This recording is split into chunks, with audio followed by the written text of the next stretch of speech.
Stunner Nation. Yeah, listen, first, before we even start with the video, man, obviously, I just want to say, Sneakbo, when he came to Birmingham for the Vice Cartel concert in September last year, hey, listen, he had that place rocking, bro. When he came out, bro, the place was jumpy. Yo, he had it rocking, innit? So shout out to Sneakbo for that, for giving me that memory, but yo, listen, let's move on. Because right now, Sneakbo's catching a lot of heat right now for some questionable tweets. You know, so as we're probably aware, you know, former grime artist Dot Rotten has passed away. And listen, I'm not gonna lie, I don't know if I'm saying the name right, because I didn't actually really grow up listening to Dot Rotten, so I don't really know too much about the guy.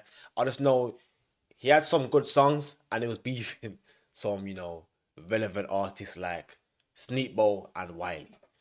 But yeah, let's just say Sneakbo's catching a lot of heat right now, man, because he's come out with a tweet to say my next album is called Peace Be Upon You, because I really wish peace be upon you, dog. Hey, I mean, given the timing, it's a very questionable name. It's a very questionable name, and you know, let's just say he's been getting a lot of heat in the comments, man. Like the comments are saying, now this is cheat, rest in peace, Dot Rotten, 10 times the career and legacy you will ever have. Sneaks, what in the hell? Streets remembered you, grip stop my man. Piss off, you prick. Now, obviously, it's not confirmed if he's talking about Dot Rotten, but obviously we can all speculate, because that is literally a tweet for speculation. But then he came out with the cover, and this is the cover of his album, you know? And then this came out today. He's come out today. Where is it at? He said, I don't know why they mad at me. The fuck? Now, this tweet confirmed to me that he's trolling, bro. He's definitely trolling. You know, I don't know why they're mad at me. Like, come on, bro. Like, you know what I'm saying? So then, you know, I was sent a video that, you know, allegedly he was in Manchester and he got caught lacking in money. You know, he got caught lacking in money allegedly. And this is the video, my people. Check it. Sneaky, woke up. Oh, you little pussy. Little pussy.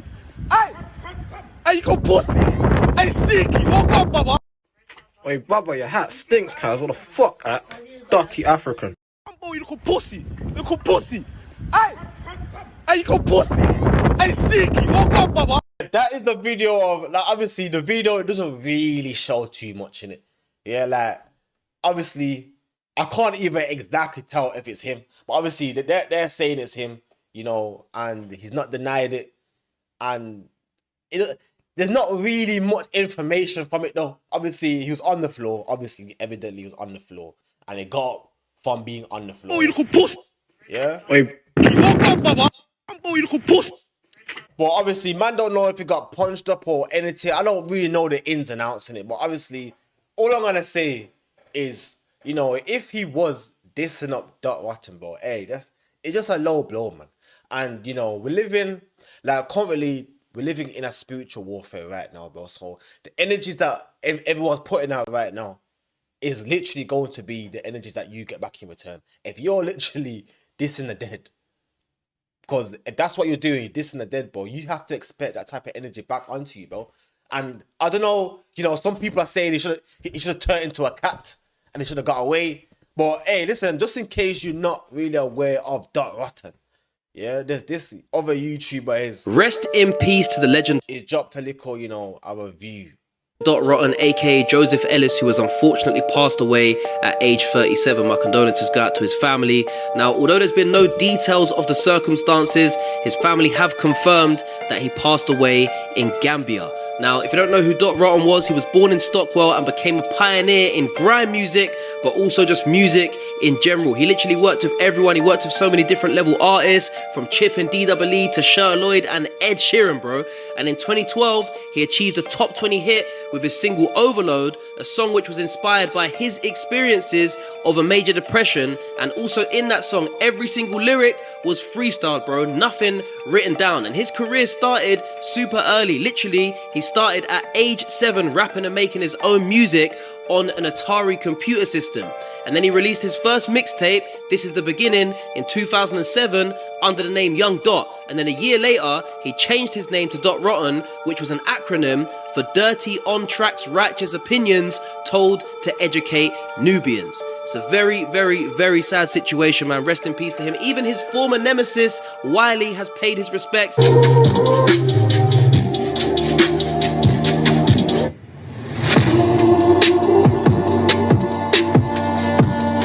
Hey, listen, I'm not gonna lie. Yeah, obviously, like I said, I didn't really follow his journey or like, you know, what he was doing outside of music and stuff. But apparently, he was pretty much blacklisted.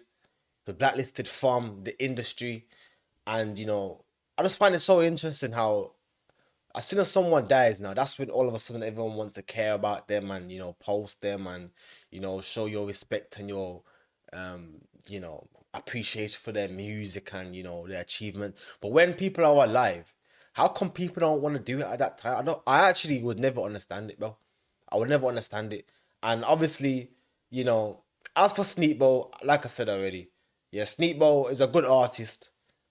And I just feel like when it comes time to death, yeah, unless like some crazy things were happening, bro, yeah, that we're not really aware of. And even then, like, there's no real reason to be dissing the dead, bro. What I can say though is I've noticed that a lot of people that actually, obviously I'm Jamaican, right? But I've noticed a lot of people that actually going back to, you know, like Africa. A lot of people are buying like land and stuff in Africa, especially the Gambia, because that's where he was. I know a lot of people that bought landing in Gambia, and even in Gambia they've got an actual big Jamaican community in Gambia. And I've got some Gambian friends, and I was actually talking to one of them about me actually buying some land in Gambia. You know what I'm saying? Because, hey, if you look at the UK, bro, like, just imagine the condition the UK is going to be in like 10, 15 years' time, man. Do you really think the UK is going to... I think the UK is actually borderline finished, man. I think it's borderline finished, bro. And, you know, obviously right now, yeah, a lot of people that were trying to get onto Keir Starmer for not, you know, entering this World War III business, which to me, again, is another distraction, bro. Whereas the way I see it, bro, I think Keir Starmer is doing the right thing by not getting involved, man. Do you think I want to be looking over my shoulders for bombs and stuff? Nah. Like, nah, bro. And even then, like, this is completely off topic, yeah? Off topic. But for those who have made it this far in the video, yeah? Do you find it interesting the countries that Iran has decided to bomb? Like, why those particular Arab countries are they bombing? You know, like, are they siding with like America? Like, are they with America's side and Israel's side? And Iran's like, hey, listen, we know your secrets. You're secret with them. You're not really for the people, so you're getting bombed too. I don't know, man. I'm actually kind of intrigued by the hidden messages behind things, man. Because, you know, from what I've noticed, from what I'm aware of, Iran ain't even the ones who started the war. Like, they didn't start the war. So for them to have not started the war and they're targeting those countries, I find it very interesting, man. And, you know, even when we talk about, like, you know, Palestine and stuff, those countries there, how come those countries aren't actively trying to help, you know, Palestine and the bombs and the war that's going on in Palestine? Why aren't those countries helping their fellow people? You know what I'm saying? I just find it all just very interesting, man. You know what I'm saying? Because, like I said, it's all a distraction. Like, what I've known from history is the ones who they, like, you know, the media, pay out to be the bad guys. And listen, this is not me saying that Iran are good, because there's some sick motherfuckers too, bro. You know, the thing that they're doing is very sick. Yeah, very sick. But history-wise, what I've seen is the ones who they paint out to be the bad guys. Are they really the bad guys? Or are the bad guys the ones making out that they're the good guys? I don't know, man. That's completely off topic, innit? Completely off topic, but I want to know what you guys think, innit? As usual, if you like the video, like, subscribe. But I'm out.